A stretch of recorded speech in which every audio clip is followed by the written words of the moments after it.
আসতে যাচ্ছে নতুন টুইস্ট। এবার আইপিএলে মোস্তাফিজকে পেতে উঠে পড়ে লেগেছে কলকাতা নাইট রাইডার্স। সব নাটকীয়তা শেষে এবার ফিজকে পুনরায় দলে নিতে চায় কেকেআর সমর্থকরা।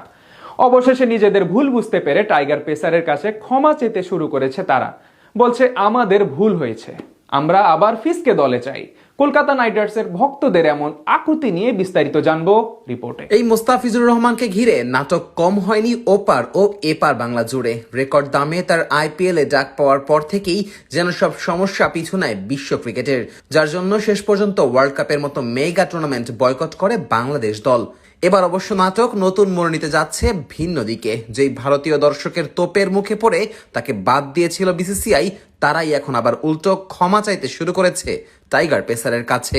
কলকাতা নাইট রাইডার্সের সব ভক্ত সমর্থকেরা এখন সামাজিক যোগাযোগ মাধ্যম সরব তুলছে মোস্তাফিজকে ফিরিয়ে আনার জন্য।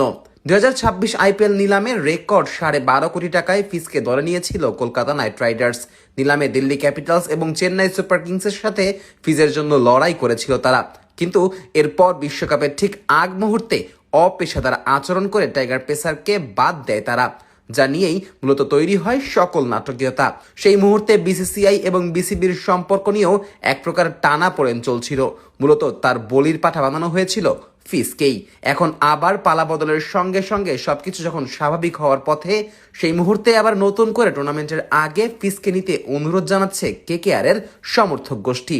তারা বলছে, সবকিছু যেহেতু আবার ঠিক হতে শুরু করেছে, তাই এই মুহূর্তে মোস্তাফিজের ব্যাপারে নতুন করে ভাবা উচিত বিসিসিআই এর। এদিকে টাইগার পেসারকে বাদ দেওয়ার পর কলকাতা নাইট রাইডার্সেও পড়েছে একের পর এক সমস্যার মাঝে। একে তো ফিজের বিকল্প এখনো জোগাড় হয়নি, তার উপর স্কোয়াডের দুই মেইন বোলার মাথিসা পাথিরানা এবং হর্ষিত রানা পড়েছেন ইনজুরিতে।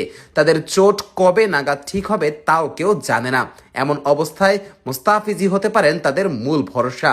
আর ঠিক সেই কারণে পুনরায় ক্ষমা চেয়ে হলেও কাটার মাস্টারকে ফিরিয়ে আনতে চায় তারা। বর্তমানে সংক্ষিপ্ত ফরম্যাটে দুনিয়ার অন্যতম সেরা বোলার ধরা হয় মুস্তাফিজুর রহমানকে।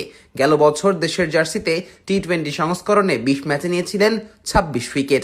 এছাড়া ফ্র্যাঞ্চাইজি টুর্নামেন্টেও এখন হট কেকে পরিণত হয়েছেন তিনি।